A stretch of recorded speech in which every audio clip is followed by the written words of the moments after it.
Всем привет! Тема сегодняшнего урока – это переходное время, отрицательная и вопросительная формы данного времени. Сначала мы рассмотрим отрицательную форму. Способ образования данной формы следующий. Отрицательные суффиксы «ба», «бе», «папе», «маме» прибавляются к основе глагола. Далее после этого прибавляется суффикс «и» краткое, а после этого суффикса уже прибавляется личное окончание. Так рассмотрим это все на примерах. Первый пример «я не говорю». Здесь мы используем глагол «сёйле», так как слово у нас мягкое, значит мы прибавляем и мягкий отрицательный суффикс. В данном случае это суффикс «ме». После этого идет суффикс «и» краткое, и далее уже идут личные окончания первого лица, так как мы используем в данном случае местоимение «мен». И предложение в общем звучит следующим образом. «Мен сёйле меймем», то есть «я не говорю». Следующий пример. Во втором примере мы используем глагол «жаз».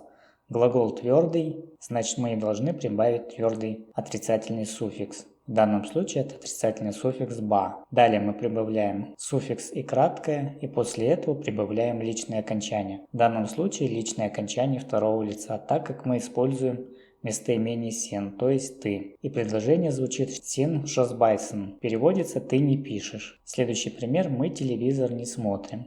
В данном случае мы используем глагол «кэру». Так как слово «мягкое», мы прибавляем и мягкий отрицательный суффикс. В данном случае это отрицательный суффикс «ме».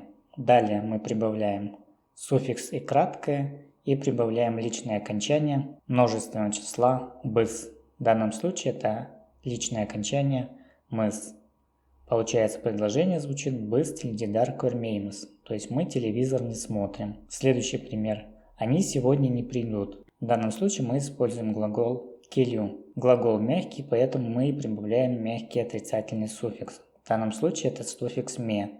Далее прибавляем суффиксы краткое и личное окончание третьего лица «олар». И предложение звучит следующим образом. «Олар бүгін келмейді», то есть они сегодня не придут. Теперь переходим к рассмотрению вопросительной формы данного времени. Способ образования вопросительной формы следующий. Первый способ. Мы образуем вопросительное предложение при помощи специальных вопросительных частиц «ба», «бе», «папе», «маме». И второй способ – это мы можем образовать вопросительное предложение при помощи вопросительных местоимений.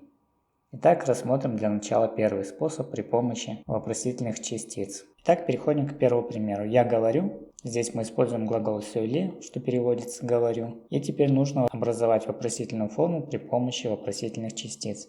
Так как глагол «сёйле» мягкий, значит мы должны использовать мягкую вопросительную частицу. В данном случае это частица «бе». Предложение будет звучать следующим образом. «Мен сёйлеймін бе», то есть «я говорю». Следующий пример. «Я пойду на футбол». В данном случае мы используем глагол «бару». Глагол твердый, поэтому мы используем твердую вопросительную частицу. В данном случае это вопросительная частица «ба». И предложение звучит «Мен футболха барамын ба». «Я пойду на футбол». Следующий пример. «Сегодня Олжас придет». Мы используем в данном случае глагол «келю». Глагол у нас мягкий, поэтому мы используем и мягкую вопросительную частицу. И предложение звучит следующим образом. «Бүгін Олжас келеме». Здесь следует обратить внимание на то, что когда мы используем вопросительную форму и образуем ее при помощи вопросительных частиц, то к глаголу мы в третьем лице, только в третьем лице, в единственном во множественном числе, к глаголу мы не прибавляем здесь личное окончание. Как видим, к глаголу «келе» мы не прибавили личное окончание, в данном случае «д», то есть предложение у нас не звучит «бүгін Олжас келедіме». Здесь личное окончание не нужно прибавлять к глаголу. Это используется только в третьем лице, единственном и во множественном числе. Это нужно запомнить. Следующий пример. Вы пишете «сіз жазасыз ба». Так как мы используем твердый глагол «жазу», то поэтому мы прибавляем твердую вопросительную частицу для образования вопросительной формы. В данном случае это частица «ба». И предложение звучит следующим образом. «Сіз жазасыз ба». Вы пишете. Следующий пример. В данном случае мы уже образуем вопросительную форму при помощи вопросительных местоимений. В данном случае это местоимение «когда». «Ол кашан кетеді». Он когда уезжает. Здесь следует обратить внимание на то, что несмотря на то, что мы используем третье лицо «ол», но так как мы образуем вопросительную форму при помощи специальных вопросительных местоимений, то уже здесь мы прибавляем к глаголу личное окончание «д».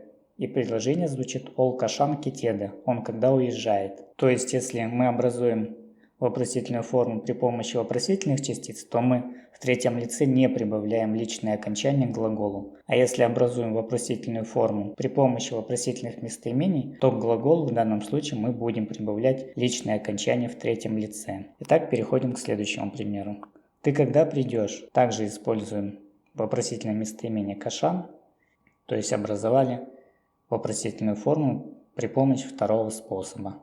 И последний пример. Ты куда пойдешь? Сен кайда барасын. Также данная форма образована при помощи вопросительного местоимения куда, в данном случае это кайда. И предложение звучит сен кайда барасын. Ты куда пойдешь? Итак, давайте подытожим, что мы сегодня изучили. И что нам нужно запомнить. Отрицательная форма. Мы отрицательную форму образуем при помощи отрицательных суффиксов бабе, папе, маме, которые мы прибавляем к основе глагола. Также мы смотрим, твердый глагол или нет, и соответственно прибавляем либо твердый суффикс, либо мягкий суффикс. Далее прибавляем к этому суффиксу и краткое, и после прибавляем личные окончания. А вопросительная форма образуется двумя способами у нас. Первый – это при помощи вопросительных частиц бабе, папе, маме. И второй способ – это при помощи вопросительных местоимений. И как мы помним, что в третьем лице нам нужно обязательно запомнить, что третье лицо – это all и all-are, то есть он или она, или во множественном числе они. Если вопрос задается при помощи вопросительных частиц, то личное окончание у глагола мы не ставим. Также можно проще это запомнить. Когда мы образуем вопросительную форму при помощи вопросительных частиц бабе, папе, маме, то мы можем дать краткий ответ на этот вопрос. То есть, если мы спрашиваем «ты пишешь?», мы можем ответить либо «да», либо «нет». А когда задаем вопрос при помощи специальных вопросительных местоимений, то уже «да» или «нет» мы уже не можем ответить. То есть, как видим, пример «Бүгін олжалс келеме?» у глагола кель нет личных окончаний третьего лица. То есть мы на этот вопрос можем ответить либо да, либо нет. Так будет легче вам запомнить, когда ставить личное окончание в третьем лице, а когда не ставить. Но если мы образуем вопросительную форму при помощи вопросительных местоимений, то личное окончание у глагола мы уже должны поставить. Здесь мы уже не можем ответить на данный вопрос простым да, либо простым нет. Это также вам даст подсказку, когда ставить личное окончание в третьем лице, а когда не ставить. А на этом у меня все. Большое спасибо за просмотр и увидимся в следующем уроке.